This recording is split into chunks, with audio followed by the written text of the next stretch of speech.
A friend recently picked my brain about a Twitter strategy. He was looking for free advice, and since I gave it to him for free, I'll give it to you.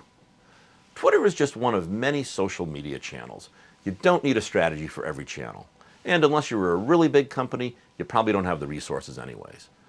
In other words, your best strategy may be to ignore Twitter. Several years back, when I owned a direct mail company, I really wrestled with how to use Twitter effectively. A marketing guy told me it was easy. He told me just to follow him on Twitter and I would get the hang of it. After a couple of days, I discovered that following him was a complete waste of time. He would tweet things like, "On the way to a big marketing conference in Dallas. Should be a great meeting." Or, "Everybody who's not at this conference just missed a great speaker." He never really tweeted anything of substance that was useful to me. And that is the first rule of using social media. Make it useful to your audience, or you're just wasting their time and yours. Twitter is particularly hard to do because of its limitations. And a lot of Twitter marketing initiatives are complete wastes of time and money, but there are some effective strategies, so let's explore Twitter a little further. The first question, do you have something to say that is both Twitter short and meaningful? The best marketing has these elements.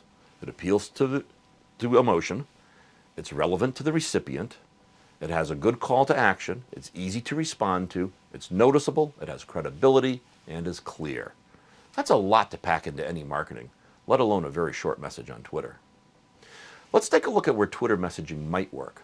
If you're a retailer with a constantly changing product mix, it might be helpful to tweet about new products. For instance, a local farm stand can tweet that the strawberries are in and they're terrific, or the corn crop will be available for the 4th of July. Twitter is also great for one-liners and snarky sound bites. That's why Hollywood celebrities and politicians flock to it.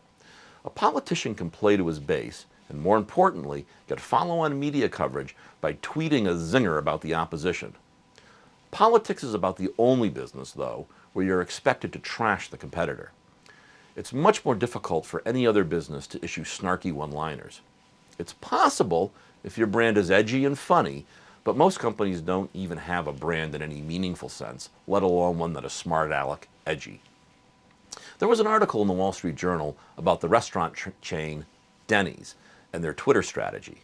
I quote from the article.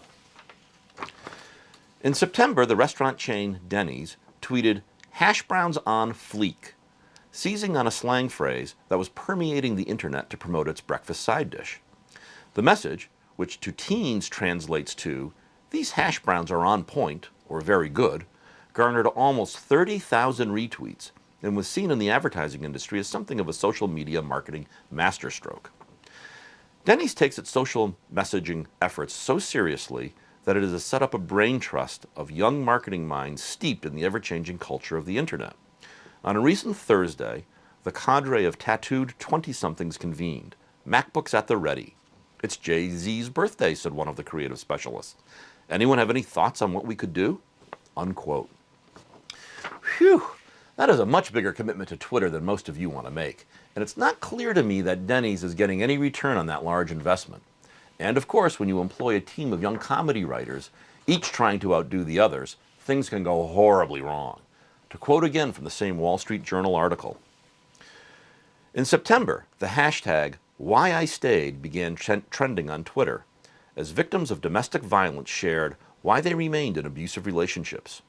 DiGiorno, this is the frozen pizza company, not Denny's, DiGiorno tweeted, "Why I stayed? You had pizza." Realizing its gaffe, the brand issued an apology on Twitter. Unquote. So the lesson here is that when you try to be edgy, snarky, funny, and hip, it's easy to come across as being offensive. This is particularly easy with social media like Twitter, where messaging typically doesn't go through conventional corporate filters that, for better or worse, squelch things like that pizza tweet. So, let's get back to what you can do with Twitter. If you tweet and have your Twitter feed hit your website, Google likes that dynamic, fresh content, and it may raise your search rankings. Of course, Google's algorithms are constantly changing, and no one optimization strategy makes a huge difference. Rather, it's the whole basket of search engine optimization strategies that will move the needle. But remember this, if you want to use Twitter to boost your SEO, you are really not doing it to build a following on Twitter, and your tweets don't have to be particularly good. For instance, they could merely announce your latest blog post, the title of which should include meaningful search terms.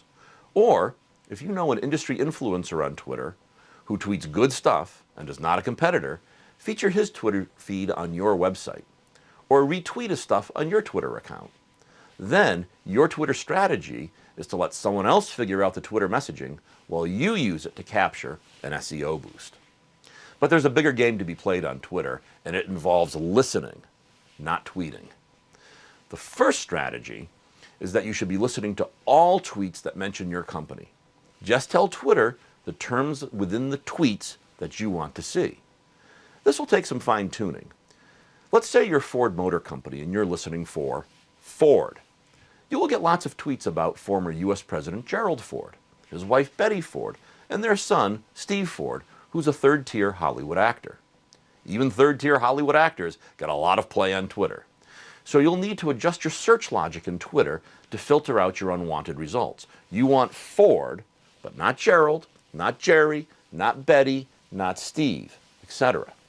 With some continual adjustment, you will get the Twitter stream that you want. Once you have that, keep that antenna up for positive and negative comments. Positive tweets can be retweeted and used in other marketing. Negative tweets are the foundation for a damage control strategy where you show yourself as being responsive to problems. But there's an even more sophisticated Twitter listening strategy, and this is one I got from Dave Nelson, who is a great thinker in the social media space. Dave tells of a Pittsburgh chiropractor who listens in on all tweets that mention the term back pain and that originate from the Pittsburgh area. A lot of people don't know that you can filter Twitter by geography. So if a suffering Pittsburgher tweets about his back pain, the chiropractor's receptionist tweets back something like, "I work for a chiropractor. You might want to look at these stretching exercises for your back pain." And she includes a tiny URL that points to a page of stretching exercises on the chiropractor's website. Notice what she didn't say. She didn't say, "We are tracking people in Pittsburgh. Come down to the office and let a stranger run his hands over your body." Instead, it's a friendly and safe offer of information. And when the sufferer sees that, by coincidence, the website with the stretching exercises belongs to a local chiropractor, well, new patients start to materialize. Now, if you remember the criteria for good marketing messaging that I mentioned previously, let's see how this strategy rates. Is it emotional? In this case, yes. Personally experienced pain can be very emotional. Is it relevant and noticeable? Yes, again, it's a direct response to the prospect's tweet. Is it credible? Well, it comes from someone who works for a chiropractor. Call to action and ease of response? Yep, just go to the website and find your relief. Here is a case where Twitter hits all the foundational items of great marketing, and it goes way beyond Denny's hash browns on fleek tweet. Now, this is a great strategy, but it can be hard to come up with search terms in your industry that have the same importance and relevance as back pain has to chiropractors. But if you can figure that out and can figure out your response to that tweet, you will have a killer Twitter strategy, and it's completely invisible to your competition. The lesson here is that Twitter, like all social media, can be used in many ways, not just pushing your advertising slogans into a new channel. Now, either go out and do something really good on Twitter, or ignore it and use the other channels.